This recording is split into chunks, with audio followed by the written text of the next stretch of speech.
Hello, hello, hello, beautiful people. How are you today?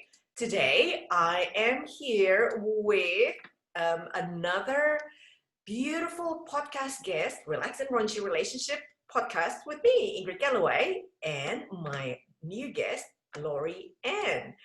And I reckon you can relate why I asked Lorrie to be one of my guests straight away, because she is a mediator. So Lorrie is a family dispute resolution practitioner or mediator for family law services online.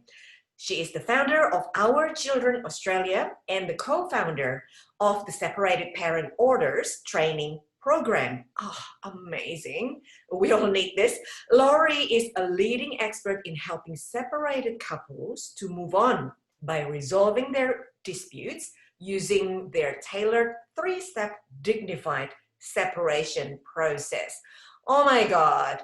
All separating couples need your program simply because a lot of them are, angry, definitely angry, and they're not thinking straight, so they just lash out on each other. And if you are in the picture, I reckon it will be much better. So welcome, Lorrie. Thank you so much for having me, Ingrid. But equally, I mean, you are just as important in this whole process. So for those of you who don't know Ingrid Galloway is the founder and a relationship coach, and my favorite, the Chief Relaxation Officer of KAHYANGAN, which means heaven, a wellness clinic in Sydney. And she has been a relationship coach for 11 years and a spa therapist for 21 years. Mainly in 5-star hotel day spas in Sydney, which I think is just beautiful.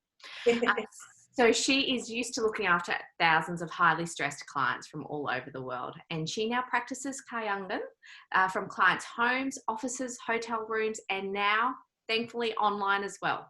Her work has always focused on stress, relaxation, and relationships. And she does one-on-one coaching sessions, group workshops, and soon virtual and in-person retreats for broken-hearted singles and loving couples, which I just love and think it is so important. Yes, definitely. A lot of stressed people out there, and whatever I can do to make them more relaxed, I'm in. That's why I'm the Chief Relaxation Officer. Oh, I need one of them in my life. So, Lorrie, my first question. I'm always curious on finding my guests' why. So what is your why? Why do you do what you do? Why do I do what I do? For me, it all comes down to the children, Ingrid. I think I spend a lot of my time practicing in family law and doing a lot of work representing children in family law disputes. Yeah. And I got to experience how the impact of that separation really had an impact on their life, and having to be the messenger for mum or dad, or having the inconsistency or uncertainty as to what those arrangements might be. And at the end of the day, mum and dad, or, the parents, they make that decision to separate and to leave that personal relationship. The children don't get a say in that. But yet they're the ones who have to adjust to that. So if we can do something to make this whole process easier on them, then that's a win as far as I'm concerned. Wonderful. That's great. So tell me, you, Ingrid, why do you do what you do? Because I came from a very religious background. So I came from Indonesia, hence the name KAHYANGAN, which is ancient Javanese language, and I was born in the island of Java, Indonesia. And my upbringing, it was very religious, and I did observe, the relationship between my parents.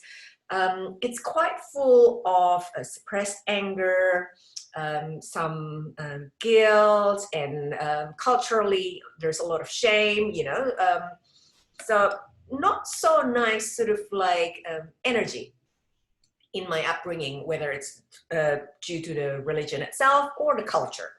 So then I escaped to Australia by the age of 21 to marry my first husband. And unfortunately, that 10-year marriage, so I gave it a good go. It was an abusive relationship. So after 3 attempts, I left.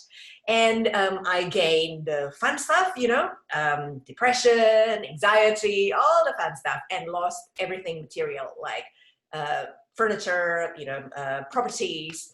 But then in my self-healing journey, I went to several self-development seminars, saw a couple of therapists, went back to college to study counseling and life coaching, and straight away I knew that I would be a coach, not a counselor, and straight away I knew that my niche would be in relationship, because I am passionate and compassionate to help people in a similar sort of predicament. Yeah. And now I've been married for 12 years, happily married for 12 years. My second husband, hopefully this one lasts forever.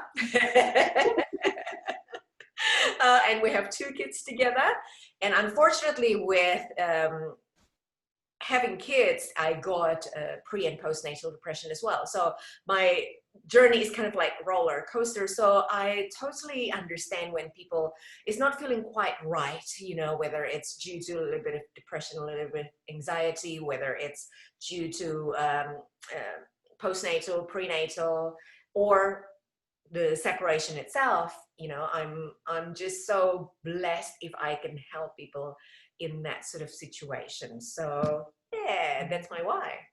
That's beautiful. And I think even for those parents who don't, or mums especially, who don't suffer from pre or postnatal depression, still adjusting, if you're a first time mum, still adjusting to what motherhood is, and even for dads as well, or whoever are playing the parent roles, it's the way that life changes. You don't have the time to give to each other all of a sudden. You've got someone else who's, is the priority in the relationship now. Right. Yeah. And a lot of partners kind of like oh, what about me? Because before there are the babies, there's us. Where is us? Yep. Yeah. So there's the sense of loss there for the intimate relationship, that is. Yay. And so I'm curious to find out your 3 tips, because I know that this is going to be quite juicy, this this episode. We're talking about separation, we're talking about relationship. So Lorrie, what are your 3 tips on separating amicably? My 3 tips for amicable separation. So the first one is to consider how you approach separation. And this might seem really obvious, but if your first step is to go and see a lawyer and they write a letter to your partner and say the relationship is over, well, I think anyone could anticipate that that's not going to go down very well. It could, the harsh reality of getting a letter from a lawyer. So consider how you do that. And if you don't feel comfortable doing that in person and sitting down and having a conversation, write them a letter. Have something there that you can express your feelings, what's happening for you, why you've made the decision that you've made. You may have been to see a therapist beforehand, have them help you write the letter. You may see a coach. There's so many people out there who can help you through that process. So if you can do it as gently as possible for your ex, because it might be a complete surprise to them. And that's, for you, you've been on this journey for a long time, and you may have made that decision to leave a long time ago, and you've just been going through the process to make sure you've got all your ducks in a row, which is great. But when then you go and sit down and you talk to the other person and go, right, it's over, they might be sitting there thinking, I thought everything was great. Yes. We haven't had a fight, we've just been doing our own thing. Things seems peachy to me. And all of a sudden you're telling me it's not enough. So where they are on that emotional journey too can make a huge difference. Yes. And so then trigger something in them, especially if they're kind of like blind to whatever's happening, right? Yeah, very much so. And they could just, the shock that comes with being told that the relationship's over can really trigger something. But equally, it's going to take them time to get to the point where you are now. And I think it's understanding that you can't expect to say, right, the relationship's over, now can we do a property settlement? Yes. It's just not going to go down well. Yeah, yeah, very raw. Yep. Emotions high. Yes. Yeah. Your emotions are down because you've been through it. You've done that journey through feeling sad and upset and angry. They haven't. Yes. Yes. So especially when they're in denial, ooh, yeah, that's gonna be very, very juicy in a negative way. They might want to say, let's go back to therapy. I thought therapy worked, if you've done counseling, couples counseling, whatever it might be. And you might have made the decision that even if they're happy to do that, you're not anymore. And that's fine, but it's giving them the time to work through all of that. Very good. And what's your second tip? So my second tip is looking at the children. So if you are parents, how do you actually tell the children that you're separating? So equally, them coming home from school and having everything packed up, and sometimes that's inevitable depending on what your circumstances are. I will qualify that. But if there is no safety concerns and you just, it's time to move on and you're taking the children with you, then I think have sitting down, and if you can, both of you talking to the children that this is the decision that's been made, that, as parents, you're no longer going to be together. Yeah. You both still love them, and give them that reassurance. Don't just pick them up from school if you can and take them to the new place and say, hey, look where we're living now. And by the way, the other parent's not going to be here with us. Because equally, they're little humans. They need time to adjust to this as well. And they're still developing emotionally, and they need to know, they need that reassurance, that yes, you both still love them. Yes, they will still get to see you.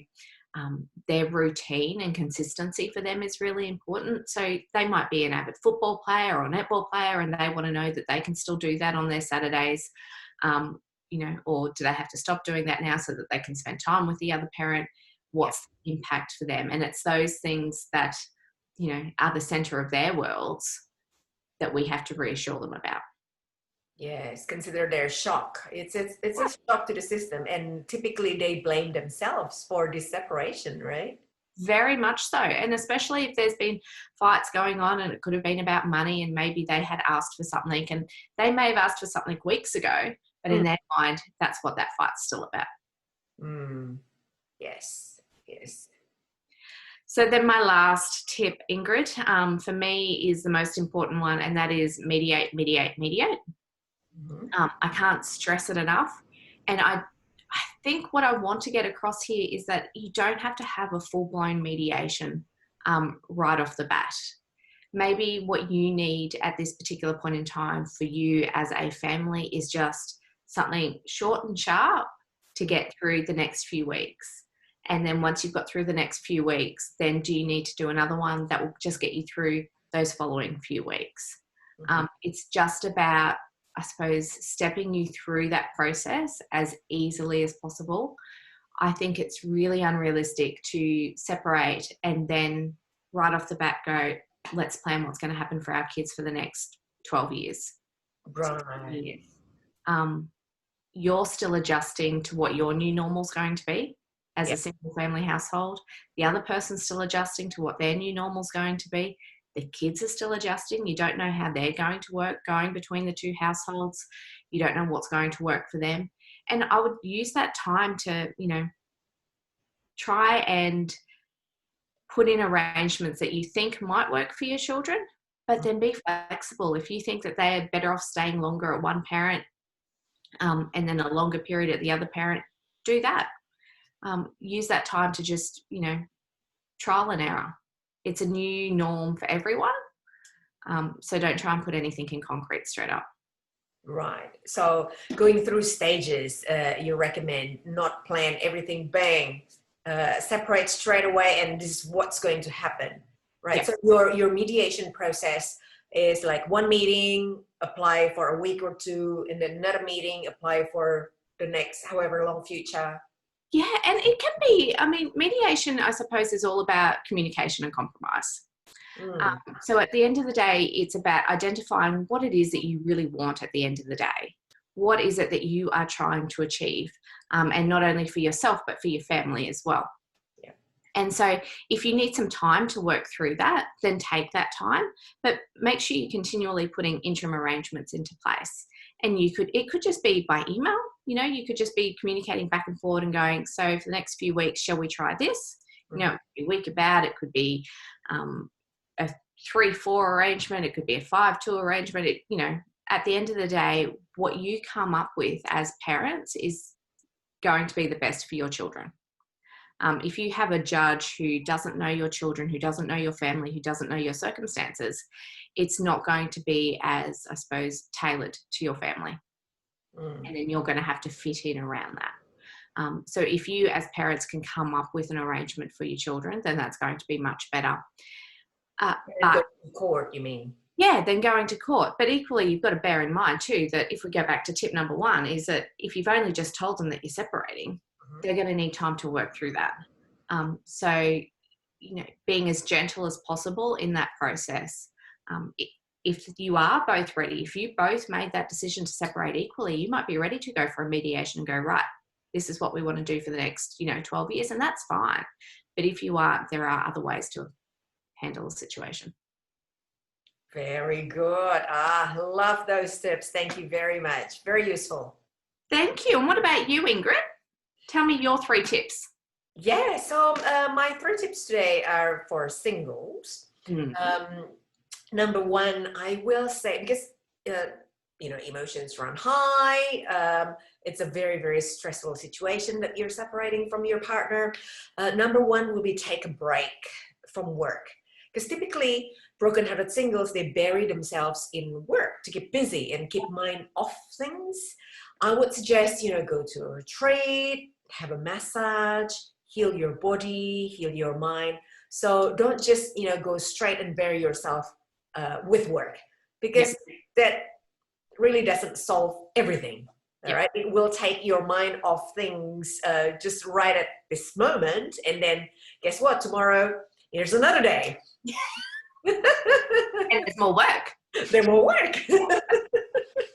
And work doesn't necessarily solve your problem with your ex-partner, right? Yeah. And tip number 2 is take a break from relationship. Have a pause. Statistics showing me that many people jump from one relationship to another relationship without reflecting back on what worked and what didn't work in past relationships, and what you can learn from the lesson. So they haven't yet learned from their lesson, and guess what? Oh yeah, a new partner will solve my issue. A new partner will heal my problems. So, that's why they jump from relationship to relationship, though? Sorry, say it again. Do you think that's why they jump from relationship to relationship? Because they think they'll be the problem solver? Exactly. Yeah. Yes. So it is very, very useful to actually have a pause and work on yourself. Do your inner work before you jump into your relationship, because when you want to enter to a new relationship, wouldn't you want it to be loving? Wouldn't you want it to be, long term? Unless you don't want to have a new partner forever again. Some people know this. Okay, I'm leaving this relationship, I'm getting a divorce, and I know I will be single forever. Okay, fair enough. Yes, but if you long deep inside, you long for a loving, deep, meaningful relationship, then, do your inner work first. Yeah. That's my recommendation. So number 3, if you are still bitter, angry, full of resentment towards your ex because you have been dumped, mind you, I understand that whether you were a dumpee or a dumper, it hurts. Yeah. It hurts both ways. I don't care who's the dumpee, who's the dumper, it hurts. All right. Especially if you are the dumpee, then create a list of what are the drawbacks of being single and the benefits of being single and not being with him or her. And the benefits must be a lot more than the drawbacks. So writing, it helps to rewire the brain. Yep. Rather than feeling highly emotional, go to more of left brain, a bit more logical side of your brain. And list writing is very, very useful to rewire the brain, and benefits, you know. I'm much better being single or not being with him or her because of this, because of that. And have a look from various viewpoints. So from the career point of view, from the family point of view, from financial point of view, social, health, spirituality. So from all areas of your life, benefits. So the benefits must be a lot more than the drawbacks, because otherwise you will grieve nonstop, and you can't get out of your, you know, feeling the victim. Yeah. I am the victim of all this, you know, how dare you do this to me? I am the victim and I can't get out, and I will create as much damage as possible to you because you did this to me. Sensible decisions that we make. Yep. Yeah, so can you relate to this? Yeah. Yeah. But I think that list writing tip is really good because it also helps to control the emotions. Yes. Because if you're using your logical brain, you're not letting your mind run away with, you know, they did this because of this, and then the story gets longer and bigger. And that's right. Yeah, the story that we create in our mind is very, very powerful. So how can we change the story? Yep. So we're on to the fun part of the podcast now, guessing Lorrie's true and false statement. So Lorrie said, number 1, growing up, she wanted to be a lawyer. Number 2, growing up, she wanted to swim with sharks. Which one is true? I mean, she's a family lawyer, so I guess number 2, because it's just a little bit juicier. I'm guessing number 2 is true. Yes, you are right, Ingrid. When I was little, I always wanted to swim with sharks. I have absolutely no idea, except I can always remember there was this fabulous documentary on TV of this couple who would just spend their days diving off boats and swimming with sharks, and it looked to be the most peaceful thing. I think when you're a child, you don't really have any idea of what the dangers are potentially there. I don't think I would step foot near a shark at the moment, but you know, I had no fear. Yes, that's right. Kids have no fear. I mean, sometimes I envy them because now we grow into adulthood and we fear about absolutely everything, and we limit ourselves a lot because of this fear about absolutely everything. Yep. That is so true. So what about you, Ingrid? So I've got here, Ingrid's client's wife thought that her husband cheated on her on a weekly basis, or Ingrid's sister thought that her husband cheated on her on a weekly basis. So I'm reading those two, and I'm going to go for number 2. Sister. Yep. Right. You are incorrect. Oh. Guess what? I'm the only child, so I have no sister. I was going to say, well, your sister would be offended if that's the case. You're putting that in there then. So the story was, before COVID, I used to go to this company full of software engineers, and they hire me once a week, every Tuesday, 20 minutes per person, you know, give a massage, chair massage. So I brought my chair in and give them 20 minutes massage. And in my massage, I like to mix essential oils to, you know, the aromatherapy spray, to my hand lotion, you know. So after that, the room smells great and they smell great too. And then he came home, this guy came home, and then the wife sniff, is like, what's going on? Who have you been seeing? And this happened every week. And for the past few months, we become friends and invited them to come to dinner. And then the wife said, I have a funny story. Well, this is what happened.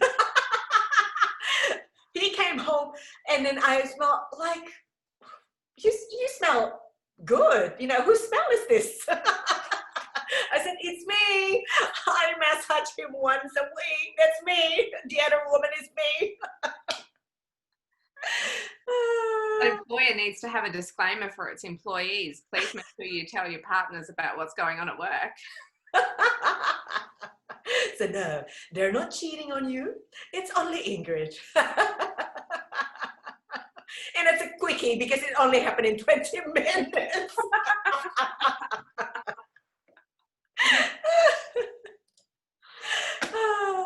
So last question, Lorrie. Yeah. What do you do to either relax or add raunchiness into your relationship? Oh, for me, relaxing comes down to if I'm truly relaxing, it will be listening to books, having a nice cup of tea, just sitting there having some time out. But if I just want some mindless time where you're not really doing anything, online window shopping. Window shopping, yeah. Fantastic break for me. I can sit there and I can add all of this stuff to my cart. Yeah. And I can look at it and go, yeah, no, I don't actually want that.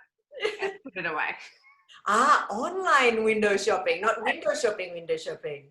No, online. So you're sitting there and you go, oh yeah, I'd like that and I'd like that. So you can dream and, go off into a little world. Yeah. And then look at the cart and look at the price and go, yeah, no, I definitely don't want that. Otherwise, your husband may where all our money gone to? Have you been cheating?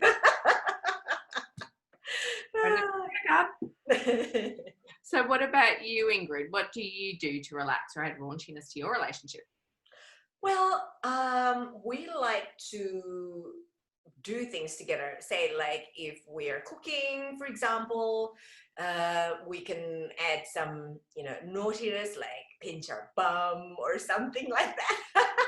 Or kiss each other, and we produce this beautiful meal together. So it's nice, just a little bit cheeky. We bring closer to, closeness with each other, and also it's quite relaxing. Yeah, nice. Because both of us typically work under the same roof. As soon as COVID lockdown hit, he took over my treatment room just over there. And if my clients come here, then get out. Yeah. So at the moment, well, with my podcast, with all of my Zoom, I'm doing it from my living room. So and sometimes we need time to get together. Let's hang out. Let's hang out in the kitchen, make coffee or cook or something like that. So that's nice. Nice. Yeah. Nice. And can I know I wanted to make sure that I mentioned that you have your Broken Hearted Singles coming up. Your virtual. Yes. Yes. That's right. Yes, it's coming up very, very soon, and registration is closing soon. But I will repeat that, next year as well. Yes. For December this year, we'll have the virtual one. Next year, we have the in-person one in Country New South Wales in April, and then every year I plan to have 4 retreats. So 2 virtual retreats for one couple, and 2 in-person retreats for 1 single and 1 couples. And we don't mix them because they're very, very different. Their needs are very, very different. So so that's on the card.